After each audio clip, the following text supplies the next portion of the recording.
আমার ইউটিউব চ্যানেলে সব বন্ধুদের জানাই স্বাগত। আমি আবার চলে এলাম একটি রেসিপি নিয়ে।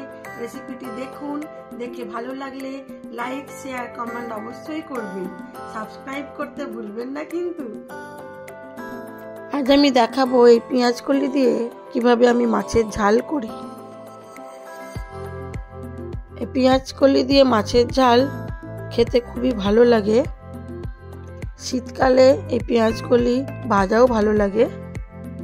পেঁয়াজ কলিটা প্রথমে আমি একটু কেটে নেব, খুব বেশি বড় বড় নয়, মাঝারি সাইজ করে।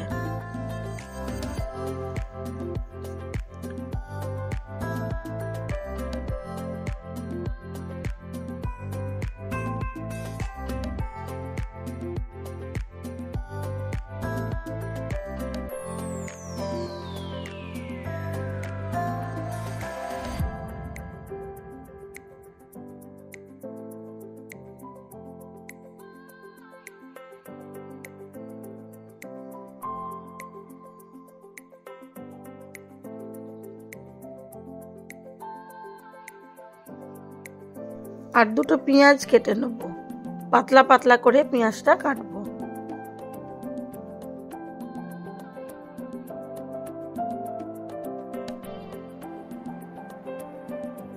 এবারে আপনাদের দেখাই আমি কোন মাছ দিয়ে আজকে এই পেঁয়াজ কলি রান্না করব। এই মাছটা আপনারা কি নামে চেনেন সেটা জানাবেন কমেন্ট করে। আজকে আমি এই মাছটা দিয়েই পেঁয়াজ কলি রান্না করব। প্রথমে মাছটা ভালো করে ধুয়ে নুন আর হলুদ মাখিয়ে দেব।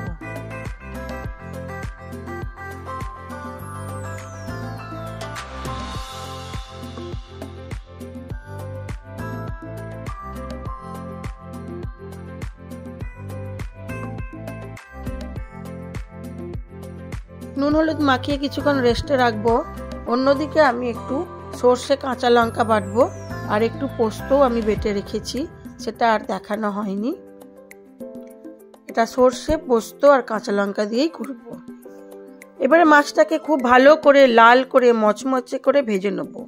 তার জন্য দিয়ে দিলাম পরিমাণ মতো সর্ষের তেল।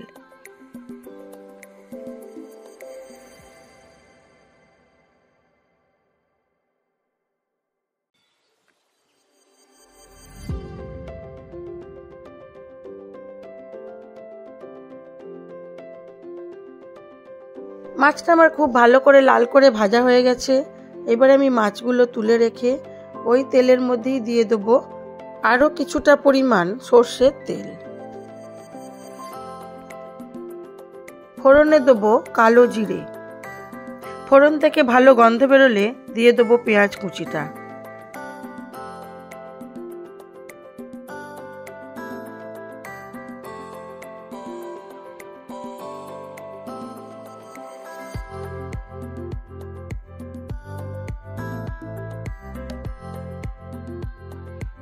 দিয়ে দিলাম স্বাদ মতো নুন আর হলুদ গুঁড়ো।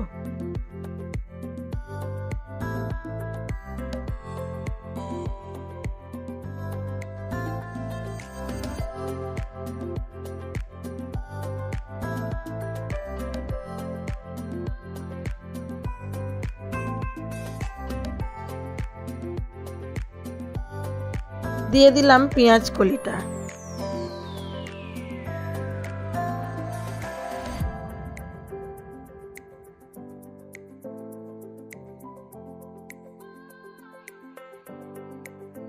ঝালের জন্য আরো কিছুটা পরিমাণ লাল লঙ্কার গুঁড়ো দিলাম।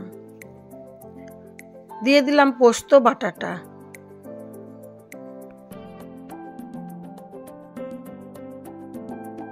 পোস্তটাকে একটু কষিয়ে নেব।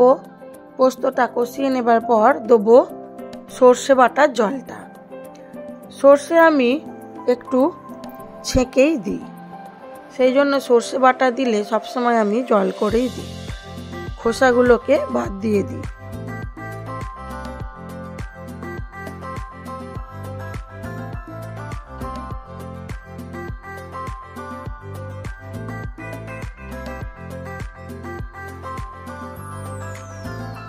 দিয়ে দিলাম মাছগুলো। এবার কম আঁচে বেশ কিছুক্ষণ হতে দেব।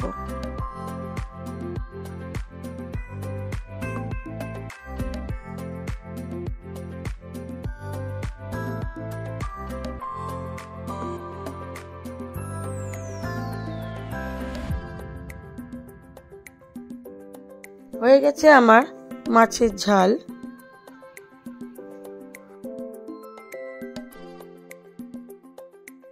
আমার এই ভিডিওগুলো যদি আপনাদের ভালো লেগে থাকে তাহলে লাইক, শেয়ার, কমেন্ট অবশ্যই করবেন। নতুন বন্ধু হয়ে থাকলে একটা সাবস্ক্রাইব করে দেবেন।